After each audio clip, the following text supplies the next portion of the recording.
everyone, welcome back to AMG Cloud. In this video, we are going to see to some questions of the AWS Solutions Architect Associate exam. There will be 4 questions that we are going to practice today.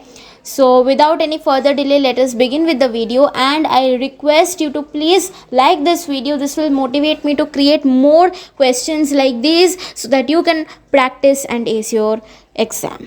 So the first question is, a data analytics company is running a proprietary database on an EC2 instance using AWS volumes. The database is heavily input-output bound. As a solutions architect, which of the following rate configurations would you recommend improving the input-output performance? Now there are 4 options for this question. This is option 1, this is option 2, this is option 3, and this is option 4. Now you will have 10 seconds to answer this question, and your time starts now.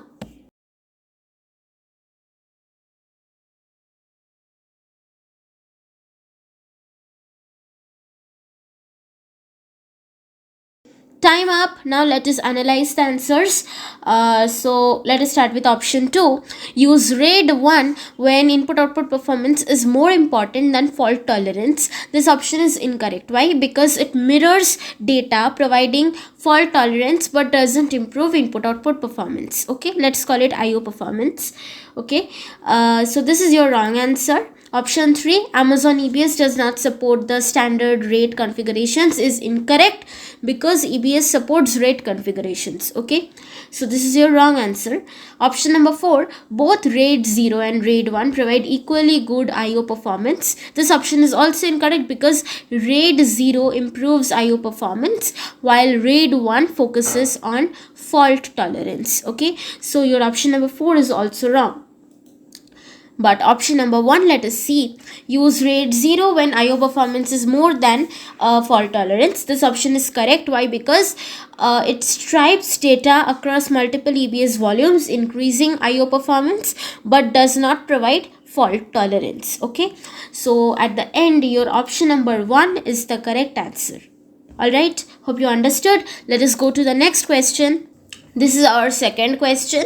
An e-commerce web application needs a highly scalable key value database. Which AWS database service should be used? Again, you will have 4 options here. This is your option 1, this is your option 2, this is your option 3, and this is your option 4. Okay, you will again have 10 seconds to answer this question, and your time starts now.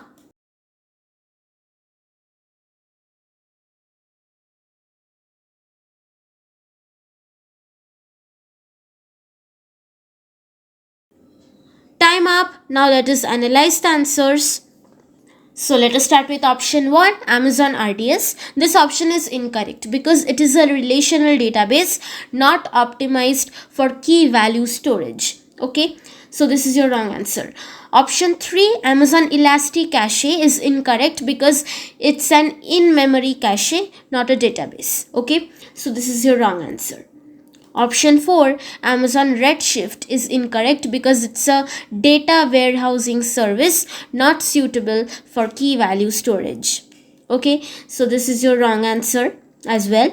Okay, option number 2, Amazon DynamoDB is correct because it's a fully managed high performance key value database that scales seamlessly with traffic growth. Okay, so at the end, your option number 2 is the correct answer. Alright. Let us go to our next question. An Amazon EC2 instance runs in a VPC network and the network must be secured by a solutions architect. The EC2 instances contain highly sensitive data and have been launched in private subnets. Company policy restricts EC2 instance that runs in the VPC from accessing the internet. The instances need to access the software repositories using a third-party URL to download and install software product updates. All other internet traffic must be blocked with no exceptions. Which solution meets these requirements? So you again have 4 options for this. This is your option 1, this is your option 2, this is your option 3, And lastly, this is your option 4. So as you can see, these options are huge and they are a little bit big than the regular ones. So you can take some more time than 10 seconds if you want by pausing the video, but I will provide you 10 seconds itself. So your time starts now.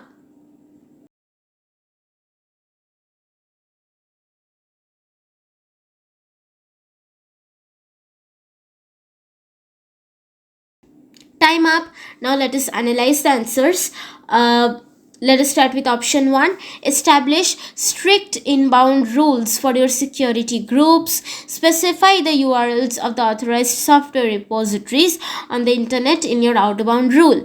This option is incorrect because security groups don't support URL based rules, right? So this is your wrong answer. Let us go to option number 2. Place an application load balancer in front of your EC2 instances.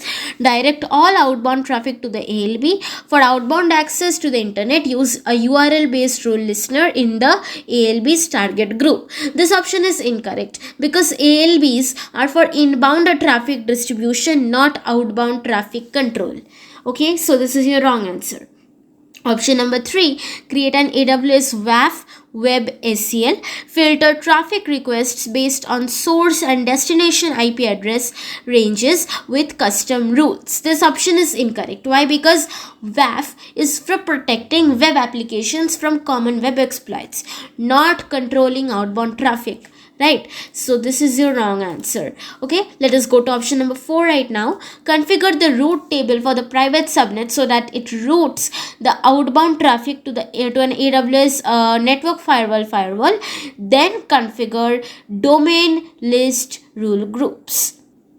So this option is correct. Why? Because it allows specific domain based rules to control outbound traffic, enabling access to software repositories while blocking other internet traffic. Right? So this is your correct answer.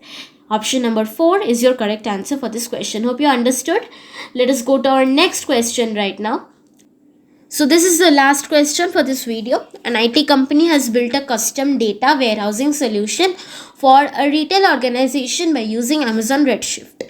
As part of the cost optimizations, the company wants to move any historical data, which is any data older than a year, into S3. As the daily analytical reports consume data for just the last 1 year. However, the analysts want to retain the ability to cross-reference this historical data along with the daily reports. The company wants to develop a solution with the least amount of effort and at minimum cost. As a solutions architect, which option would you recommend to facilitate this use case? Okay. So that was the question. Hope you understood the question. These are the 4 options. Okay. This is your option 1. This is your option 2. This is your option 3. And this is your option 4. So these options are quite huge than the regular ones. So again, if you want some more time, you can pause the video. I'll provide you 10 seconds itself. So your timer starts now.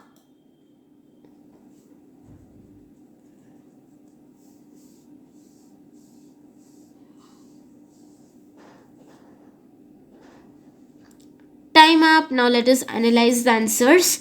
Option number 2, use glue ETL job to load the S3 based historical data into Redshift.